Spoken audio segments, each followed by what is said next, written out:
It gives me great pleasure to introduce our chief guest for the Infosys Prize ceremony this year. That is Professor Kip S. Thorne. Professor Thorne is currently the Feynman Professor of Theoretical Physics, Emeritus, at the California Institute of Technology, where from 1967 to 2010, he led a research group working in relativistic astrophysics and gravitational physics, with emphasis on relativistic stars, black holes, and especially gravitational waves. Professor Thorne, along with Rainer Weiss of MIT and Ronald Drever, was the co-founder of the LIGO, the Laser Interferometer Gravitational Wave Observatory project that made the breakthrough discovery of gravitational waves arriving at Earth from cosmic sources. It is interesting to note that the discovery was made 100 years after Albert Einstein posited the existence of gravitational waves. Just a few months ago, scientists from the LIGO-Virgo collaboration made a second landmark discovery: the coalescence of two neutron stars, which resulted in a newly born black hole. It is worth noting that it is in such events that elements like gold and platinum are synthesized. Professor Thorne was also the co-founder of the SXS project, that is the Simulations of Extreme Spacetimes project, which provided numerical simulations of the waveforms of colliding black holes. This work underpins the delicate data analysis for the detection of gravitational waves. For his contributions to LIGO and to gravitational wave research, Professor Thorne has shared the Nobel Prize in Physics in 2017. He has also won the Breakthrough Prize for Fundamental Physics Work, the Cowley Prize in Astrophysics, the Shaw Prize in Astronomy, the Graber Cosmology Prize, the Princess of Asturias Award, and the Fudong Zongxi Science Award. Professor Thorne is a prolific and influential educator. 53 students received their PhDs under his supervision. In addition, he has mentored 60 postdoctoral students. Early in his career, Professor Thorne, along with his graduate advisor, the well-known John Archibald Wheeler and Charles Misner, co-authored a book titled Gravitation, which is widely considered to be one of the greatest scientific books of all time. The book has inspired two generations of students in general relativity. His recent book with Roger Blandford, titled Modern Classical Physics, is rapidly becoming the standard text for astrophysics graduate students world over. In 2010, Professor Thorne stepped down from his Caltech professorship to pursue a new career at the interface between art and science. This has included the blockbuster movie Interstellar, which arose from a treatment that he co-authored. The movie was directed by Christopher Nolan, with Kip Thorne serving as the executive producer. It is rare to find a scientist who spans such a wide range of activities and skills: research, teaching, inspirational leadership, popular writing, and finally making highly successful movies. Ladies and gentlemen, let us welcome the nonpareil Professor Kip Thorne. Mr. Murthy, you embarrass me. I don't know who this guy is.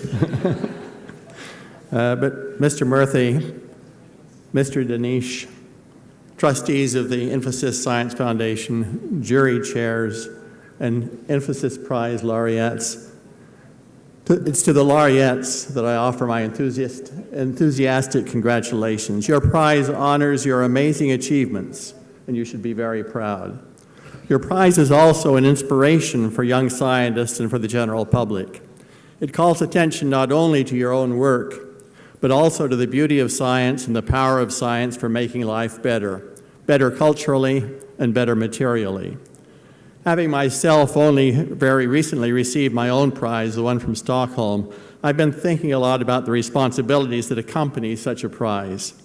You and I have suddenly become icons in the minds of some of the general public, icons for great science. And as icons, we can influence, to some extent, public views of science. And we have the responsibility to use this influence wisely. The world today is beset with problems that have deep technological components, problems such as climate change and the control of nuclear weapons. Solutions to these problems require science wielded wisely. Unfortunately, the world has some leaders, especially in America, who are not only ignorant of science, but also dismissive of firm scientific facts. And we scientists have an obligation to educate the public and our leaders about the relevant scientific facts and the power of science to help resolve our problems. And this obligation is particularly strong for icons, as you and I have become.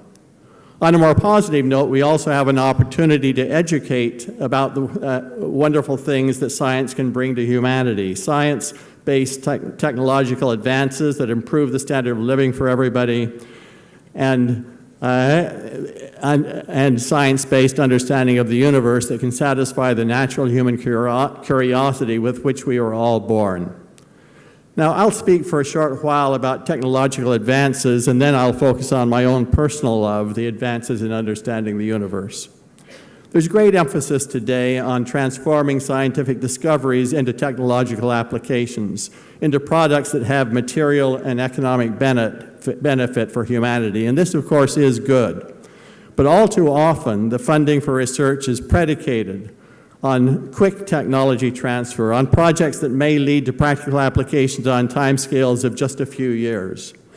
This worries me because some of the most powerful technological applications require decades, not years. Albert Einstein provides us with a remarkable example. In 1917, as part of his early work on quantum theory, Einstein discovered the concept of stimulated emission of radiation. Suppose you have many atoms all in the same excited state, and then a few photons with just the right energy can come along and trigger these atoms to emit an avalanche of similar photons. Physicists struggled on and off for 36 years to develop a practical application of this idea. And this 36-year struggle ultimately led to a microwave frequency laser, followed a few years later by an optical frequency laser. At first, there were no obvious useful applications of the laser, but after several more decades of hard work, applications did come. And by now, laser-based technology has seeped deep into everyday life, from supermarket scanners to laser-based eye surgery. If practical payoffs were required on timescales of years and not decades, lasers and their applications might not exist today. But to me, the cultural payoffs of science are at least as important as the material payoffs. When Europeans ask what are the greatest gifts that their ancestors in the era of the Renaissance left for us today as our legacy, the answer is generally great art, great music, great architecture, and the scientific method. And when our descendants, 400 years from now, ask, What did we of this era give to them as our legacy to them? I believe that a big part of the answer will be an understanding of the universe and of the laws that govern the universe. And these, I do believe, are the greatest cultural achievements of our era. Remarkably, though, the cultural quest to understand the universe and its laws is actually producing major technological spin-offs. I'll illustrate this with gravitational waves, the central focus of my own career, in a few minutes. Now, the laws of physics tell us that there actually are just two types of waves that can travel across the universe, bringing us information about what's happening very far away and very long ago: electromagnetic waves and gravitational waves. Galileo created electromagnetic astronomy 400 years ago when he built a small optical telescope, turned it on the sky, and discovered the four largest moons of Jupiter, turned it on our own moon, discovered the craters of our moon. In the subsequent 400 years, electromagnetic astronomy has expanded from optical frequencies to radio, microwave, millimeter, infrared, ultraviolet, X-ray, and gamma ray frequencies. And observations at all these frequencies have totally transformed our understanding of the universe. At all frequencies, electromagnetic waves consist of electric and magnetic forces that oscillate as they travel. Gravitational waves, by contrast, are radically different from this. According to Einstein, who predicted them 100 years ago, they consist of a stretching and squeezing of space, and therefore a stretching and squeezing of everything that resides in space, which means everything in the universe. But this stretch and squeeze are tiny, unbelievably tiny. The strongest waves passing through the Earth push two objects that are a few kilometers apart back and forth relative to each other by an amount that is almost 1 trillion times smaller than the wavelength of the light which we use to search for the gravitational waves. 10 million times smaller than an individual atom. 100 times smaller than the nucleus of an atom. About 50 years ago, Rainer Weiss, my dear friend at MIT, invented a device for measuring this tiny stretch and squeeze, and he identified all the major noise sources that such a device would have to encounter, have to deal with, and devised ways to deal with them. His device is called a gravitational interferometer for short. It consists of mirrors that hang by wires from overhead supports and that are pushed back and forth by the waves, and laser beams that measure the mirror's motions by bouncing back and forth between the mirrors and the technique of interferometry. After studying Weiss's ideas in depth, and initially thinking this is crazy, there's no way it can work, no way you can make measurements at that very, very small scale, I did become convinced that his interferometer had a good possibility to succeed, and a good possibility to do for gravitational waves what Galileo did for electromagnetic waves, create gravitational astronomy. The payoff for this would be enormous, it seemed to me, a revolution in our understanding of the universe, perhaps as great as the revolution that electromagnetic waves have brought. So beginning in the mid-1970s, I started to devote most of the rest of my career to helping Weiss and his experimental colleagues succeed. This half-century quest was very risky. Many different things could go wrong when trying to measure motion so tiny. To guard against all these things required making the interferometers complex, unbelievably complex. So complex that there are 100,000 data channels come out of each interferometer. Just one channel carries the gravitational wave signal. All the others carry information about what's going on inside the interferometer and what could go wrong, what's going on in the environment, what could go wrong. Remarkably, despite the high risk of failure, the U.S. National Science Foundation, which funded our so-called LIGO project, has continued to back us firmly with a total of $1 billion since providing our first construction funds in 1992. And the U.S. Congress, which sees our project as a specific line item in the NSF budget, has also backed us unequivocally, regardless of who is in power, the Democrats or the Republicans, for these past 25 years. And why have they backed us? Because of the high cultural payoff, if we succeed, a likely revolution in our understanding of the universe. But our LIGO project has had major technological spin-offs. Those, however, are minor in the eyes of Congress and the NSF compared to the cultural payoff, and this is a remarkable tribute to Congress and NSF and the general public who provide the funds. To give you some sense of the technological spin-offs, I will describe briefly one of them, a spin-off with a weird name, quantum non-demolition technology. Now, everything in the universe fluctuates randomly and unpredictably due to quantum physics. The heavier the object, the weaker, the smaller its fluctuations. Now, electrons are very light, so they fluctuate randomly a lot. And these fluctuations prevent you from ever knowing where an electron is inside an atom. All you can know is a certain probability that it is here or there or someplace else. LIGO's mirrors weigh 40 kilograms, as much as a small person, and because they're so heavy, each mirror's center of mass wiggles around by only a tiny amount. But LIGO's laser light must measure the location of that center of mass to an accuracy 10 million times smaller than an individual atom. And that, in fact, is about the size of the quantum fluctuations of the motion of the center of mass of these 40-kilogram mirrors. As LIGO improves over the next few years, we must measure the influence of a gravitational wave at a level smaller and ultimately much smaller than the mirror's random fluctuations. How can we get a gravitational signal through these randomly fluctuating mirrors without the signal's information being demolished by these fluctuations? To achieve this, we've invented and developed in the LIGO project quantum non-demolition technology. This new technology is needed today in only one place, LIGO, but in coming years it will be needed elsewhere and indeed will likely become a major part of the technology of the 21st century. The challenge of creating gravitational astronomy drew some of the world's most brilliant scientists into LIGO, and as a byproduct of their work, they created this new quantum non-demolition technology and many other spin-offs.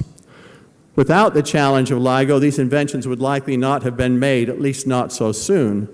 But, and I reiterate, these inventions were not the reason NSF and Congress sank $1 billion into LIGO. Rather, the primary reason was cultural, to create gravitational astronomy, and through it, to revolutionize our understanding of the universe. So this brings me to the final part of my talk, the wonderful opportunities that lie ahead of us for exploring the universe and the laws that govern it. Again, I'll focus on explorations with the tools I know best, the LIGO gravitational interferometers and electromagnetic telescopes that augment LIGO, complement LIGO. I begin with black holes. Black holes are amazing. A black hole's gravity is so strong that nothing can escape from inside it, not even light. Perhaps more interestingly, a black hole is not made from matter, like you and I and all other objects you've ever seen. Instead, it's made entirely from warped space and warped time. Time slows as you near a black hole's surface, its so-called horizon. At the horizon, time slows to a halt. If you hover at the horizon, then the time that you measure will cease to flow. Imagine that. And if you fall through the horizon, you'll discover that inside the horizon, time flows in a direction you would have thought was a space direction, toward the center of the black hole. Space near a black hole is warped. The circumference of a circle around the black hole is far smaller than the diameter of the circle, something that can only occur because of the warping of space. As a black hole spins, its spin drags space into a whirling motion, rather like the air in a tornado, and that whirling motion of space grips anything that falls near the black hole and sends it whirling around and around like straws in the air of a tornado. When two black holes collide, they create a storm in the shape of space, in the whirl of space, and in the flow of time, a storm analogous to the writhing of the ocean's surface in a gigantic weather storm.